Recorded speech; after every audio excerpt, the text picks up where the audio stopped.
But I think CSAT में कुछ lost हो गई। CSAT was very bad, means मैंने चेक चेक ही नहीं किया वो सीसैट को।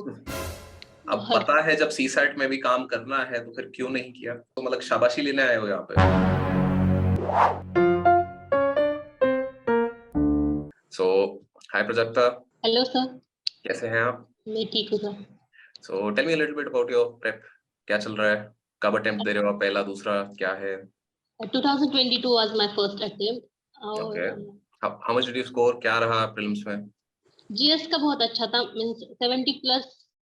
जब मैंने आंसर की देखी दैट्स तो प्रीटी गुड। 70 प्लस है। बट आई थिंक सीसैट में कुछ लॉस्ट हो गई। सीसैट वाज वेरी बैड, कितना बैड? मींस मैंने चेक चेक ही नहीं किया वो सीसैट को।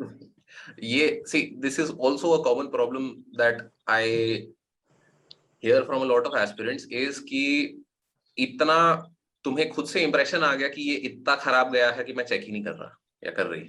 मतलब देख तो लो, मतलब एटलीस्ट आई अंडरस्टैंड कि यू हैव एन इंप्रेशन कि ये खराब गया है, बट एटलीस्ट चेक इट। पता तो चले कि भाई मतलब मे बी 5 नंबर ही से रह गए हो आप।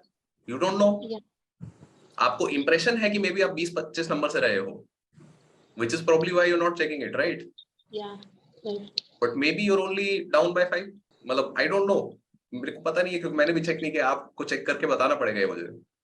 या मैंने इसलिए चेक नहीं किया बिकॉज जीएस का मैंने चेक किया तो बहुत अच्छा स्कोर भी था। Prajakta, but how long have you been preparing for? क्या बोल रहे सर? कितने टाइम से आप प्रिपरेशन कर रहे थे? एक साल 2022 में मैंने स्टार्ट किया था। ओके, एंड क्या क्या किया था आपने जीएस के लिए?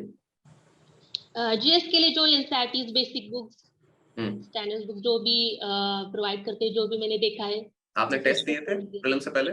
या मॉक टेस्ट? टेस्ट किए थे, मॉक टेस्ट किए थे। ओके, कितने मॉक टेस्ट दिए थे? क्या आ रहा था उनमें? स्कोर्स कैसे आ रहे थे? उनका भी स्कोर अच्छा था, अच्छा कितना होता 70 है? 50 प्लस से आगे तो था। ओके। बट सीसैट की मैंने कोई मॉक भी नहीं दी थी, बस मैंने प्रैक्टिस की थी सीसैट की। और मुझे फर्स्ट अटेम्प्ट में मेरा इतना कॉन्फिडेंस नहीं था कि हो जाएगा। तो सी प्रजक्ता, दिस इज तो ये जैसे मतलब हर्ष विल नो कि मैंने बहुत सारे मतलब तुम्हारे वाले मेंटर कॉल में भी मैंने बहुत लोगों को डांटा था ना कि पीपल टेल मी कि भाई जीएस 1 अच्छा गया है, कि भाई बहुत अच्छा हो गया और फिर सीसैट में लटक गए। तो my first reaction to that is तो मतलब शाबाशी लेने आए हो यहाँ पे। जीएस 1 में मेहनत लगी थी ना? या कितनी मेहनत लगी थी? 6 महीना काम किया ना? अब बहुत। पता है जब सीसैट में भी काम करना है तो फिर क्यों नहीं किया? जब मतलब सी एक तो हो कि आपको पता नहीं है कि इस पे भी काम लगेगा, या बट आपको एक्चुअली पता है। या actually from science background I was so confident कि मैं सीसैट कर लूंगी ये वो। एंड मैंने सीसैट के सॉल्व भी किए थे, डेली में सॉल्व करती थी। बट मैंने उसको इतना फोकस नहीं किया था सीसैट को, and I was hmm. Really regretting this time कि मैंने अगर वो किया होता तो शायद। तो चलो मतलब now you know very well CSAT can not be ignored.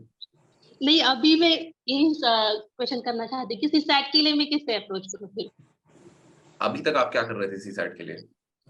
मैंने प्रीवियस क्वेश्चन पेपर के सेट वो वही सॉल्व करी हूँ अभी। कोई हम्म। स्टैंडर्ड बुक या बहुत सारे बुक्स भी है मेरे पास, बट वो बहुत कंफ्यूजिंग हो जाता है कि क्या करूँ। तो तो फर्स्ट सीसैट एंड के लिए foremost first step for you is कि जो प्रीलिम्स का पेपर है ना उसके नंबर लगाओ। या मतलब एटलीस्ट पता तो करो कि भाई कितना एफर्ट डालना है। क्या आपको 4 क्वेश्चन एक्स्ट्रा सॉल्व करने हैं, meaning you need 10 marks more, और डू यू नीड 20 मार्क्स? कि आपको 5 और क्वेश्चन एटलीस्ट ये पता तो करो, उसके हिसाब से फिर हम आगे मेहनत करेंगे, राइट? या so keeping that in mind, एक और चीज फिर आप क्या कर सकते हो कि सीसैट में बेसिक डिवीजन जो अपना 3 फोल्ड रहता है, कॉम्प्रिहेंशन, लॉजिकल रीजनिंग एंड या मैथमेटिक्स। आपका स्ट्रॉन्ग कौन सा है, वीक कौन सा है, अंदाजे से नहीं, ओके नंबर के बेसिस पे। कि जो पेपर आप चेक करोगे ना तो उसमें इन तीनों में अपने आप को रेट करो कि मैंने मैथ के कितने क्वेश्चन किए थे, कितने सही थे, कॉम्प्रिहेंशन के कितने किए थे, कितने सही थे, लॉजिकल रीजनिंग के कितने किए थे, कितने सही थे। या ठीक है, that is what I want you to practise with that paper in front of you. कि भाई एक बार ये नंबर लिखोगे ना जब आप अपने सामने, तो आपको बहुत ही क्लियर एक आइडिया हो जाएगा कि सबसे ज्यादा मेहनत कहाँ रिक्वायर्ड है। मतलब यस 2 स्टेप प्रोसेस हो गया। पहले हमें पता करना है गैप कितना है। या गैप एक बार हमें पता चल गया तो अब हम ये अंदाजा लगाएंगे कि math, logical reasoning and comprehension, इन तीनों में से मेरे लिए सबसे आसान कहाँ होगा उस गैप को फिल करना। Feel free to drop us a message, आप एक बार गैप एनालिसिस कर लो, I be happy to help you out again कि भैया अब क्या करना है, कैसे करना है, क्यों करना है, बट पहले मुझे डेटा चाहिए कि भैया प्रॉब्लम कहाँ है।